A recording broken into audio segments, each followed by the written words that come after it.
Saudara, Anda menyaksikan Kompas Bisnis bersama saya Putri Oktaviani. Realisasi investasi yang dibanggakan Pak Presiden Prabowo Subianto bahkan naik lebih dari 11% dari tahun lalu, ternyata justru diiringi penyerapan tenaga kerja yang melorot.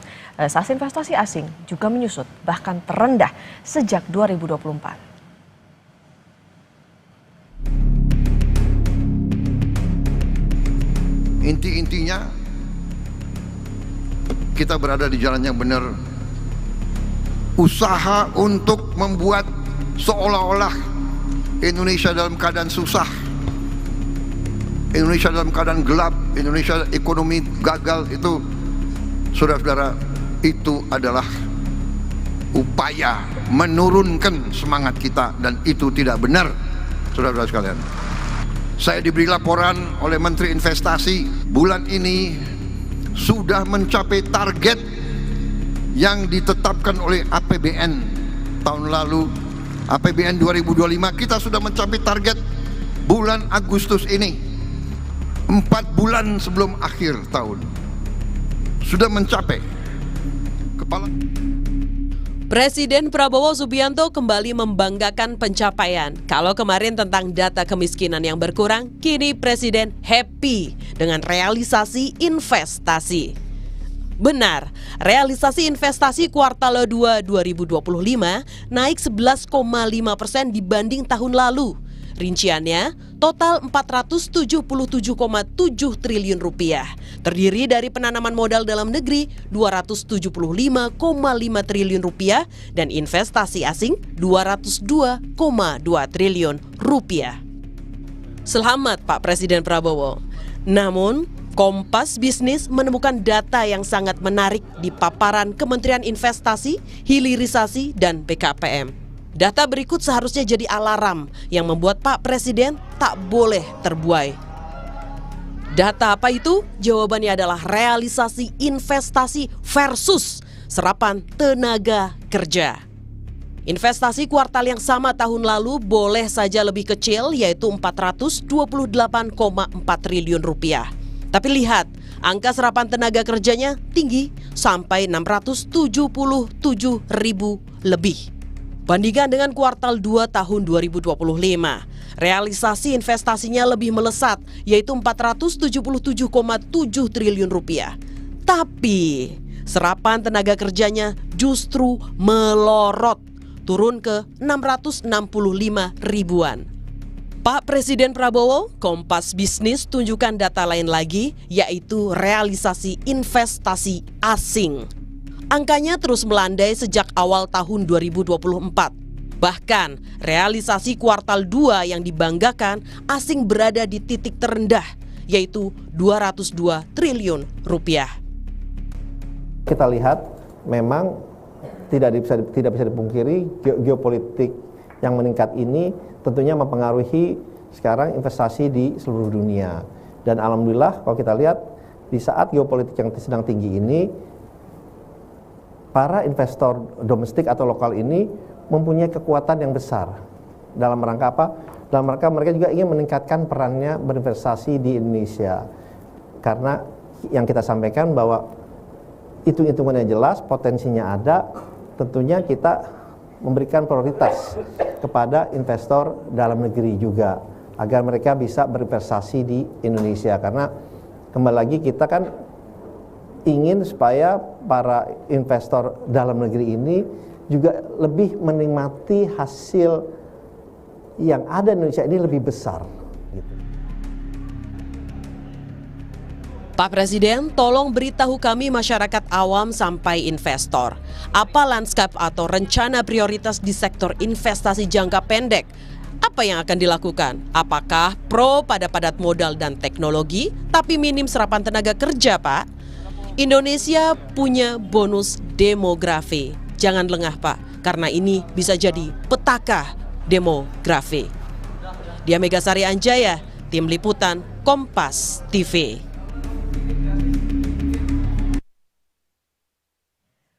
Saudara, apa yang terjadi dengan dunia investasi dan tenaga kerja di Indonesia?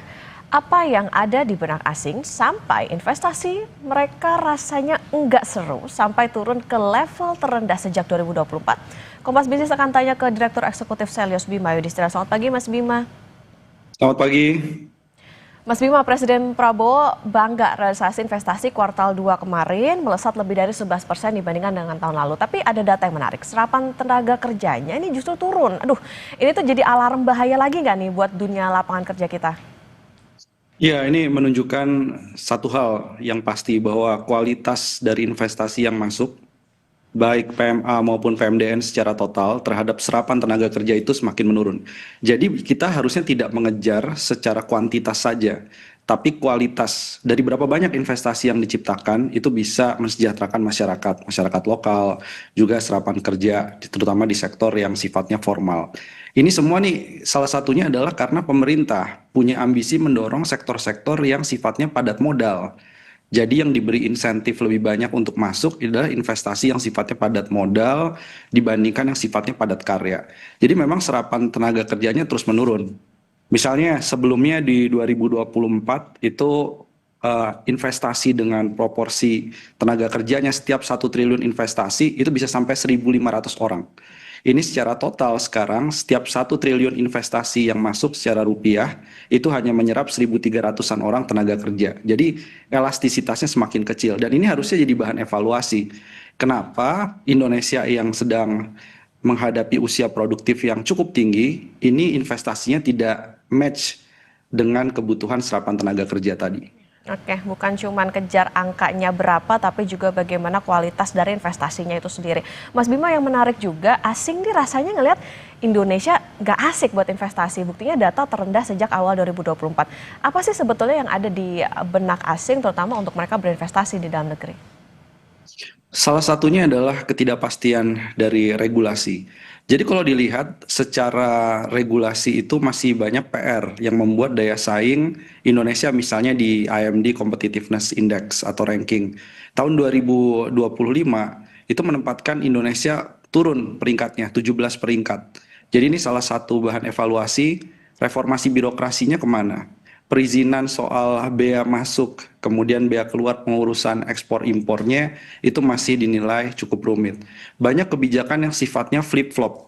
Contohnya misalnya adalah kebijakan yang umurnya pendek.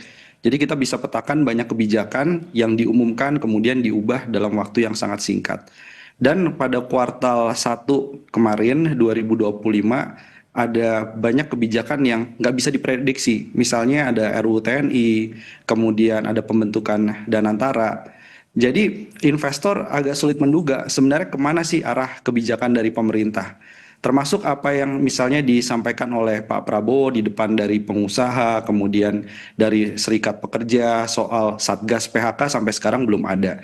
Jadi banyak yang dijanjikan secara politik itu dianggap belum bisa terrealisasi paling tidak selama 1 semester pertama 2025 ini.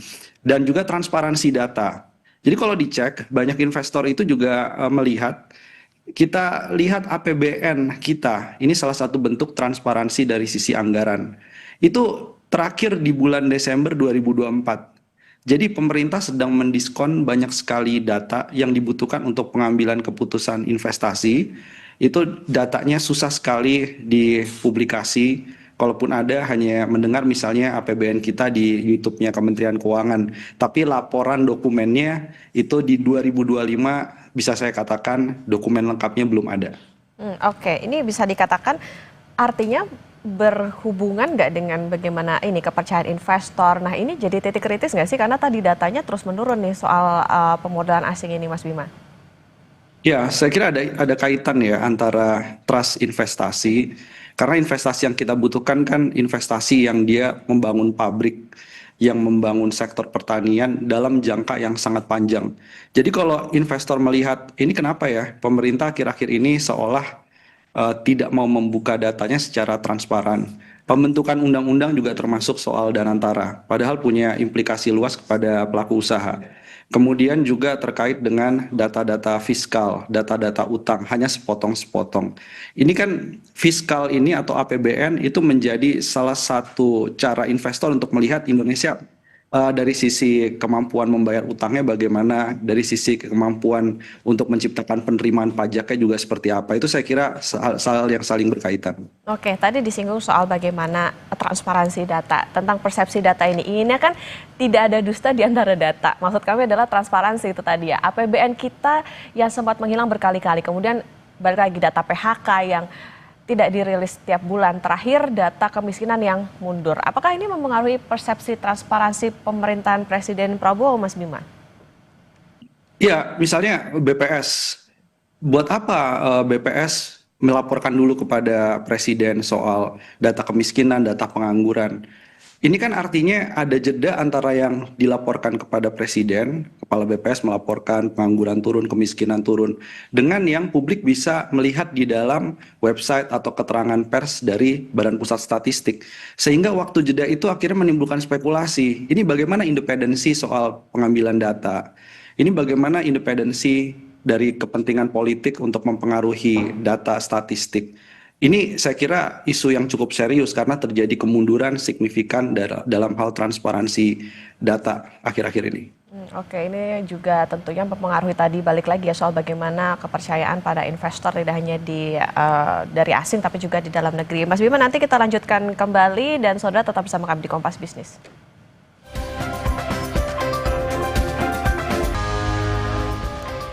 Saudara, kita lanjutkan kembali perbincangan bersama Direktur Eksekutif Selyos Bima Yudhistira. Mas Bima, kita nyambung soal tentang transparansi tadi. Kalau investasi asing langsung aja susut, apakah ini akan berpengaruh juga ke investasi asing di portofolio atau misalnya pasar keuangan, kayak surat utang negara dan lain sebagainya?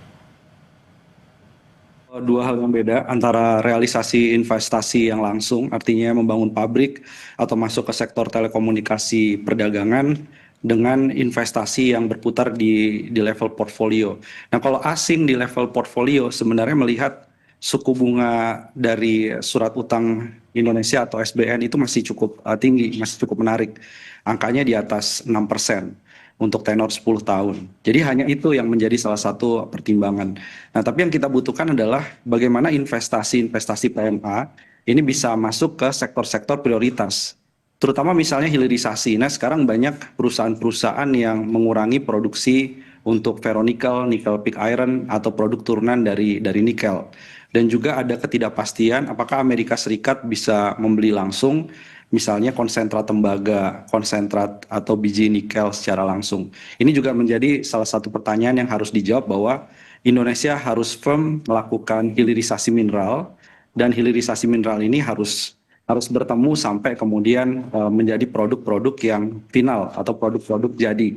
Sehingga begitu kemudian diekspor ke pasar internasional, ini ada nilai tambah yang membuat daya tarik investasi mulai dari biji nikel menjadi bahan setengah primer atau olahan primer sampai dengan kemudian prekursor baterai sampai ke kendaraan listrik. Jadi kalau kita bisa melengkapi semua rantai pasok ini tentunya akan sangat menguntungkan ya dari sisi hilirisasi dan bertemu dengan kepentingan para investor yang ingin Indonesia melakukan hilirisasi domestiknya. Oke, harus lebih serius lagi soal bagaimana kebijakan hilirisasi. Mas Bima, seperti Pak Menteri Investasi bilang, investor domestik ini jadi kekuatan investasi. Sebetulnya sekuat apa sih investor dalam negeri kita? April lalu rame orang kaya di Indonesia nih diduganya justru melarikan asetnya ke luar negeri. Ya, untuk investasi domestik ini kalau dilihat dia banyaknya masuk ke sektor yang disebut tersier. Jadi transportasi, telekomunikasi, perdagangan. Dan juga kita indikasikan ada yang memang masuk karena dorongan dari pemerintah ke sektor prioritas. Salah satunya misalnya masuk ke food estate, masuk ke sektor perumahan. Itu sebenarnya bagus-bagus saja gitu ya. Tapi apa sih salah satu kendala dari investasi domestik? Ini selain masalah perizinan, masalah korupsi, pungli yang harus diselesaikan. Karena nilai dari pungli untuk jasa angkutan logistik, terutama di kawasan industri menuju kepada pelabuhan, itu per tahun bisa lebih dari 300 triliun rupiah. Itu uang menguap begitu saja. Itu jadi beban bagi investor domestik. Dan selain itu juga mungkin butuh support pembiayaan. Nah, harapannya Danantara ini bisa bekerja sama dengan investor domestik untuk bisa meningkatkan serapan tenaga kerja atau industrialisasi di sektor-sektor yang strategis. Karena itulah fungsi salah satu Danantara bisa meminta tolong bank-bank himbara, BUMN di bawah usaha Danantara bekerja sama dengan para investor domestik. Jadi saya kira likuiditasnya harus diarahkan ke sana. Oke, kalau nyinggung soal PMDN ini meskipun dibilangnya tidak ambil pusing soal porsi investasi, tapi jangan sampai jadi sugar coating doang nih, tapi juga harus bisa menggambarkan situasi saat ini. Mas Bima, terakhir ini mungkin singkat saja, lanskap atau rencana mengundang investasi ke Indonesia sudah cukup jelas nggak nih? Atau solusinya apa Mas kira-kira? Saya kira sekarang dalam situasi yang tidak menentu ya, ada perang dagang, memang saran utamanya perlu mengundang investor-investor alternatif, misalnya dari Timur Tengah, dari negara-negara Teluk. Mereka tertarik sebenarnya masuk untuk ke sektor energi terbarukan, transmisi. Tapi duta besar Indonesia di negara-negara Teluk, di negara-negara Timur Tengah, ataupun negara Asia Selatan, Asia Timur, ini harus punya intelijen untuk tahu siapa pihak yang harus difasilitasi untuk datang ke Indonesia. Siapa dan apa produknya, kemudian seberapa besar dan syaratnya apa saja untuk investasi tadi bisa masuk ke proyek-proyek yang ada di Indonesia. Siapa mitranya? Nah ini paling penting nih. Jadi banyak investor sebenarnya tertarik ke Indonesia, tapi mereka tanya, siapa mitra yang bisa dipercaya untuk bisa menjadi mitra lokal dalam merealisasikan investasinya. Jadi hal-hal itu yang menurut saya menjadikan landscape dari investasi tadi, kita nggak bergantung 1-2 negara saja, karena kondisinya sekarang memang sedang tidak pasti dan multipolar. Oke, bisa dikatakan ini ada beberapa PR pemerintah nih, terutama soal bagaimana menjaga kepercayaan investasi di negara kita dengan koordinasi dan juga arah kebijakan, tapi balik lagi narik investasi, nggak cuma soal kuantitasnya, tapi juga kualitasnya bisa menyerap tenaga kerja terutama. Terima kasih Direktur Eksekutif Selyos, Mas Bima Yudhistira, sehat selalu. Terima kasih.